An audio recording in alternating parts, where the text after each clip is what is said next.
বাংলাদেশের পররাষ্ট্রনীতি অন্ততপক্ষে গত 15 বছরেরটা, এর আগেরটা নিয়েও আমাদের সমালোচনা প্রায় একই রকম আমরা করতে হবে। তবে 15 বছরের বিশেষ পররাষ্ট্রনীতিটা ছিল মূলত গদি রক্ষার নীতি। এখানে কোনো পররাষ্ট্রনীতি, দেশের স্বার্থ এই বিষয়টা ছিল না। সম্পূর্ণ অর্থে একটা সরকার তার গদি রক্ষার জন্য সে বিদেশ নীতি সাজাচ্ছে, তার প্রয়োজনীয় প্রভু খুঁজছে ইত্যাদি, যার ফলে আমাদের দেশের স্বার্থ এবং নিরাপত্তা নানাভাবে বিঘ্নিত হয়েছে। সেটা আপনি ওই যে পার্বত্য চট্টগ্রামে বলেন, অন্যান্য ক্ষেত্রে বলেন, আমরা যদি নানান বিষয়গুলো দেখি, কানেক্টিভিটির নামে অন্যান্য যৌথ উদ্যোগে যে সমস্ত ঘটনাগুলো ঘটেছে, প্রকল্প তৈরি হয়েছে, সেই সব কিছুর একটা জায়গা ছিল বাংলাদেশের সরকার তার নিজের গদি রক্ষার স্বার্থে অপরাপর শক্তিকে খুশি করার নীতি নিয়েছিল।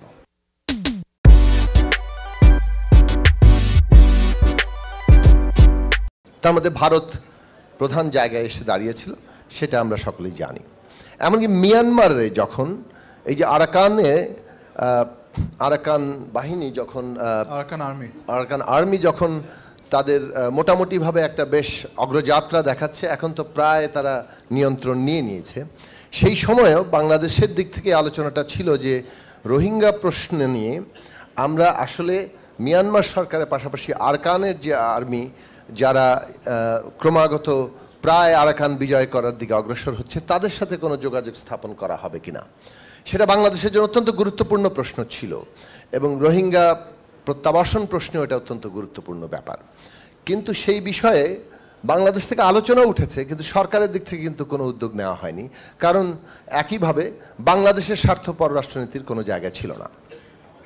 তো সুতরাং বাংলাদেশের একটা এমন পররাষ্ট্রনীতি কি দরকার যেটা বাংলাদেশের স্বার্থ রক্ষা করে এবং বাংলাদেশের স্বার্থের ভিত্তিতেই তার নিরাপত্তাটা আসলে নানাভাবে তার কৌশলটা নির্ধারিত হয়। এখন স্বাধীনতা আমরা অর্জন করতে পারি, কিন্তু সার্বভৌমত্বের প্রশ্নটা একটা জনগণের সার্বভৌমত্বের প্রশ্ন। রাষ্ট্রের সার্বভৌমত্ব কিন্তু অপর রাষ্ট্রের নিরিখে।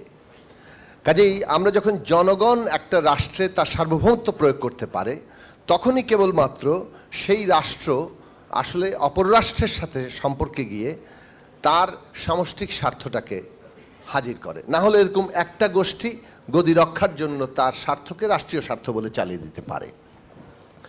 এখন সে কারণে সার্বভৌমত্বের প্রশ্নটা কেবল অপর রাষ্ট্রের সাথেই সম্পর্কিত নয়, এটা একটা অভ্যন্তরীণ বিষয়ও। সার্বভৌমত্বের অভ্যন্তরীণ শর্ত পূরণ না করলে সার্বভৌমত্বের যে আমরা ধারণা করছি অপর রাষ্ট্রের জায়গা থেকে, সেটা আমরা রক্ষা করতে পারবো না। সার্বভৌমত্ব রক্ষার অভ্যন্তরীণ শর্ত হচ্ছে এমন একটা রাজনৈতিক ব্যবস্থা, যে রাজনৈতিক ব্যবস্থায় দেশের জনগোষ্ঠী তার সব রকম রাজনৈতিক প্রতিনিধিরা তাকে মোটামুটিভাবে নিজেদের অংশীদার ভাবতে পারেন। আমরা এতদিনকার এই ফ্যাসিবাদী ব্যবস্থায় দেখেছি যে একটা দল ক্ষমতায় আছে, মোটামুটিভাবে তার মিত্রদের বাইরে সকল বিরোধী দলকেই তারা রাজনৈতিক ব্যবস্থার বাইরে ছুড়ে দিয়েছেন, নিজেরা একা একা খেলেছেন। এইরকম একটি বিভাজিত রাজনৈতিক ব্যবস্থা কোনো দেশের সার্বভৌমত্ব রক্ষার গ্যারান্টি দিতে পারে না। আমাদের একেবারেই চলমান ইতিহাসে বেশ কয়েকটি দেশের দিকে তাকালে আমরা দেখতে পাচ্ছি, সম্প্রতি সিরিয়াতেও আমরা সেই জায়গাগুলো দেখলাম।